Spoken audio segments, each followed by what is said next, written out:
nongeye kubasuhuza mbaye ikaze kuri Kigali Bandiseri, ariko mbazanira ubudasabwa inzu. Noneho mu by'ukuri tukunda kugira ijambo dukunda kwita ngo Villa House, ariko iyi irarenze.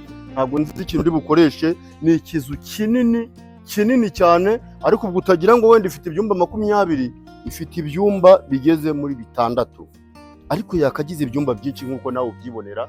We yavuze ati reka inzu nyihe ubuhumekero bunini, nyitereka ahantu ngende nyimbara z'ahantu hose, ku buryo nyihana rooftop zigeze kuri 2. Kandi inzu yacu ifite ibikoni 2. Ni za nzu ziba zituramo abantu b'abayobozi cyangwa se umuntu wakoze neza akaba yiyumva ko afite amafaranga ye. Kuko urumva impamvu nkubwira gutyo, iyi nzu ihagaze kuri $630,000. Waza neza tukaba twawukaturizaho makeya kugira ngo nawe ubashe kuduhembaho neza. Ndabizi neza ko hari abantu baba barabuze inzu zitandukanye n'izindi. Aha turi ni Kibagabaga. Iyi Villa House rero irimo iragurishwa. Nitugeramo imbere muraza kubona uburyo yubatse. Ngira ngo nk'uyitegereza neza murabona ko salo yayo yubatse ku buryo buri moderne. Uri hejuru ashobora kuvugana n'uwo hasi ndetse banarebana. Ni za nzu ziba ziri open cyane. Utise ko tutari kubona parikingi. Iki kibuga cyose ubona aha ni ahantu ushobora kuba washyira abana bawe bagakinira, ni ahantu ushobora kuba wakoresha icyo ushaka wakakirira n'abantu bageze no mu 100. Urumva iyi mbuga ingana gutyo dufite na rooftop. Inzu yacu iteye ubwoba. Ni ukuvuga ngo rero aho hantu nyuma uri kubona niho parikingi y'imodoka zigeze muri 4, hakaba na toilette y'umuzamu n'akazu k'umuzamu. Ariko urabona ko n'ubundi muri rusange inzu yacu yubatse ku muhanda mwiza cyane, iri muri quartier ya VIP. Sinkutindira rero, reka dukomezanye tugenda. Ngira ngo ibijyanye na jaride mwayibonye, ni jaride nini cyane. Ntekereza ko nimara gufata bizaba ari ibindi tukagira ndetse n'iki gice kinini cyane, kinini cyo wakakiriramo abantu cyangwa se abana bakaba banakinaniramo. Reka dukomeze tugenda. Nakubwiye ngo iyi nzu igiye ifite imbaraza buri hantu hose. Uru ni urubaraza twinjiriyemo rudufasha kwinjira muri salo. Ni urubaraza runini cyane, ariko ubwo utaza kumva gutyo. Dukomezanye tugendana. Inzu yacu ifite na finissage nziza, kandi ibikoresho byose bigiye biri. Ni ibikoresho bisobanutse ubona ko biryoshye. Hagarara nk'ara hakurya ubanyirikira ubwiza bw'inzu. Urumva buriya iyo umuntu avuye ngo $600,000 hari icyo ababivugiye. Nunagera ku rubuga ukabyumva ukavugira kuri Kigali Bandiseri ugasanga inzu nashyizeho, jya witonda urebe amatara, urebe buri kantu kose kagize hano hantu, yewe kuva ku makaro kugera kuri plafo hejuru. Ni ibintu bitanga isura y'ayo mafaranga. Hari abantu bagura inzu za $200,000, $300,000, ariko hari n'abandi bagura no kugeza ku za miliyari. Iyi nzu nagushishikariza ko waza ukayigura, kandi ntabwo waba uyenzwe, ukaba wayituramo cyangwa ukaba wanayikodesha. Ni salo nini yisanzuye nziza cyane, ubona ko bya bindi nakubwiraga, uri hejuru no hasi urabona ko baba barebana. Bakunda kwita ngo baba bacata, uri hasi n'uri hejuru bacata. So twinjirane rero muri sala manje yacu nini kandi nayo nziza cyane, ubona ko isobanutse, buri kantu kose karimo, yaba bunini ndetse na finissage igiye irimo, bikwemerera ko inzu kuri $630,000 waba uguze neza cyane. Iki ni igikoni cyiza, igikoni Kigali cyiza cyane, cyisanzuye, kirimo ibintu byose nge ndashaka no kuvuga kuko mwese muri kubyibonera. Izi MDF zikoze aha ngaha ni waterproof, ni za zindi zizajya zikorwaho n'akantu gato n'amazi, mu gihe izindi ukoraho gato ukabona zatangiye kubyimba. Ibi ni ibikoresho nyina yabaremeye akavuga ati reka ngure ibikoresho bimenze, nanjye inzu nyishyire ku giciro cyiza. Igikoni cyacu kandi gifite n'aga storage keza cyane, ubona ko hano washyiramo imiceri, ibiki, ibintu byose nta kibazo. Reka tunanyarukane yewe tujyane mu gikari.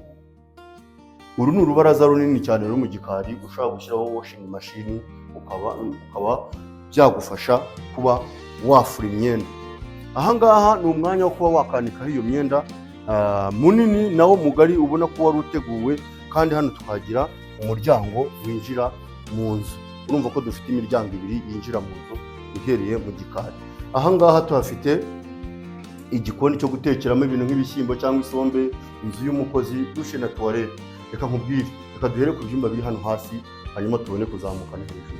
So twakomeje, ubu turinjiye, tugiye kubereka ibyumba bya mbere biri hano hasi. Iki ni icyumba cyiza cyane, usanga ko ari icyumba Kigali, gifitemo garde robe nziza, plafo nziza, ariko njyewe nakunze ukuntu icyumba kiri kingana. Icyumba ni kinini cyane, buryo batazakubwira amafaranga ngo ugire ngo barakubeshya, jya ubanza unarebe iki agiye kugura.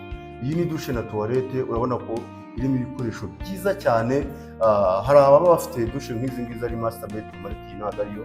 Tunakomezanye tugendere rimwe basobanurira inzu yacu ya $630,000. Banyerekera iyi dushe y'iki cyumba cy'abashyitsi. Iki ni icyumba cy'abashyitsi tugezeho, nacyo uza gusanga ari cyiza cyane. Urabona ko ibikoresho biri muri dushe n'ubundi ni esemu na hahandi. Aha rero duhagaze mu cyumba nyirizina cy'abashyitsi. Ni icyumba cyiza kinini kirimo garderobe, amatara meza, buri kantu kose kari aha ngaha kakwemerera kuba waza ukagura iyi nzu. Ko buri iyi nzu ziba zifite itandukaniro. Iyi nzu ndakubwira ko nayo itandukanye n'izindi. Reka tunazamuka nawe tujyane ku byumba byo hejuru.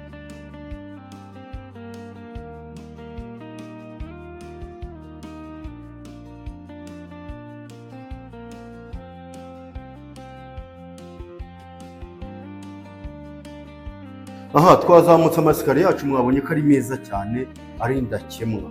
Aha ngaha tugeze turahingukira ku cyumba twakwita ko ari icyumba ubwo cya gatatu, ariko cyo ni gitoya, ushobora kugikoresha nka ofisi.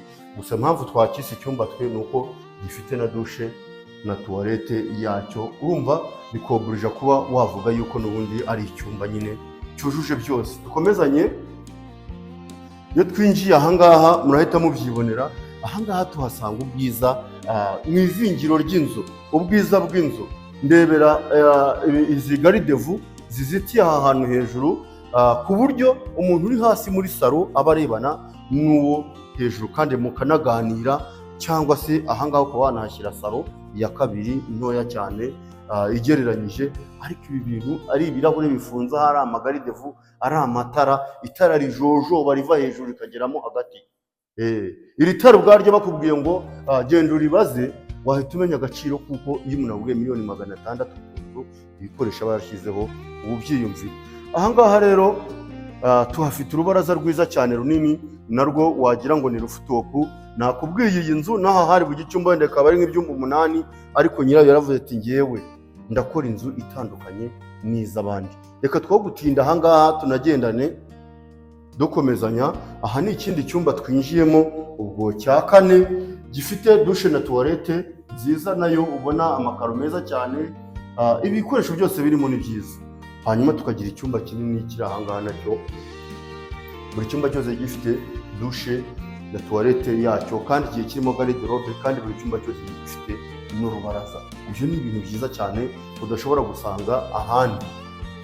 Aha ngaha nkubwira ko twe nka Kigali Band Seri tuzabafasha kuva ku nzu ya miliyari kugera ku nzu ya $1,100,000. Yewe wowe icyo uzakora gusa ni ugukora subscribe ukaza ukadusura. Iki gice twinjiyemo nicyo usangamo master bedroom. Iyi ni dushe irafunze, hari ibikoresho bakiri kwestaramo, ni nini cyane. Ibikoresho biri gushyiramo ni byiza cyane, ndabigutuye. Aha ngaha rero tukahagira akabati kanini ku buryo kava aha ngaha kakagenda kakagera na hariya, ndetse tukagira n'ubundi bubati buri aha ngaha. Urumva ko iyi nzu yacu vestiaire yayo ihagije mu by'ukuri. Njyewe ntabwo mbatindira, iyi nzu ndagira ngo tuyikwakwanye, utaza kuvuga ngo nagutindiye. Tukinjira aha ngaha duhura n'icyumba kingana nka salo kinini. Nakunze gukoresha ngo ijambo ngo kinini. Iyi nzu ni nini kuva hasi kugera hejuru. Iki cyumba cyajyamo ibitanda nka 2 byo kuri kabiri, kandi kikaba gifite n'urubaraza rwiza cyane. Aha ngaha narwo ushobora kuba wicaye ureba view. Iyi nzu ifite view Remera mu mujyi Kacyiru. Tujya kuri rooftop ndabibereka. Reka tuzamukane no hejuru mbereka ikindi cyumba gisigaye ndetse na rooftop. Twakomeje aho tugiye hejuru kubereka ikindi cyumba gisigaye gihari kimwe, ndetse tukabereka n'igikoni cya kabiri. Iyo tugeze aha rero, ikintu cya mbere duhingukiraho ni dushe na tuwarete ishobora gukoreshwa n'abantu bari kuri rooftop yacu. Twagaruka aha ngaha twasanga igikoni kinini cyiza utatandukanya n'icyo hasi. Hari umuntu uvuga ngo hasi ngo ndashyira igikoni kinini ngo hejuru mashyira icya senge. Iki ni igikoni kinini ubona ko kingana n'icyo hasi. ubwo tuvuye aho kandi reka tubanze tujye kuri rooftop ya mbere, ariko tutarakomeza mbasobanurira iki ni icyumba nacyo kiri gukorerwamo imirimo, ni cya cyumba cya 6. ubwo ntabwo tukibereka, ariko nuzaho uzasanga imirimo yarangiye nacyo kibone. Iyi ni rooftop yacu rero idufasha, ni ukuvuga ngo hirya no hino hose ubasha kwicara ukaba wareba view. Inzu yacu kandi ikaba irimo mu baturanyi neza cyane. Reka mbereke rero rooftop nini nyirizina. Urabona ko ubwiza bw'inzu n'ubundi nakubwiraga nabwo bukwiye ahangaha. Iyi nzu nakubwiye ngo ni nini, kuba ufite abashyitsi bakicara hasi hangana kuri twahereye, ukagira sale ebyiri, ukagira yewe n'iyi rooftop ingana gutya wari ufite n'iriya rooftop yindi. Iyi nzu iba ikase neza kandi ari nini. Mbabarira ubanyerekere guhera kuri uyu murongo kuva mu mujyi Kacyiru gukomeza kugera i Remera hose, ni ahantu uba witegeye ufite view y'ahantu hose ushaka. Reka mbonereho kubashimira mwe twabanye, mbifuriza n'amahoro y'Imana. Ariko mu by'ukuri iyi nzu ni nziza nakuzaniye, ifite igiciro kiri hejuru, gusa nayo ni nziza, igiciro ndetse biranganya nuko isa. Ni ibyumba 6, ikagira amadusha 6, ikagira ibikoni 2, ikagira rooftop 2, ikagira cave. Iyi ni inzu nziza cyane naguhitemo uyu munsi. Duvugishe kuri iyo nimero kandi ukanda ahantu handitse subscribe kugira ngo tugendane neza, hanyuma uze tugutuze mu babosi hano Kibagabaga.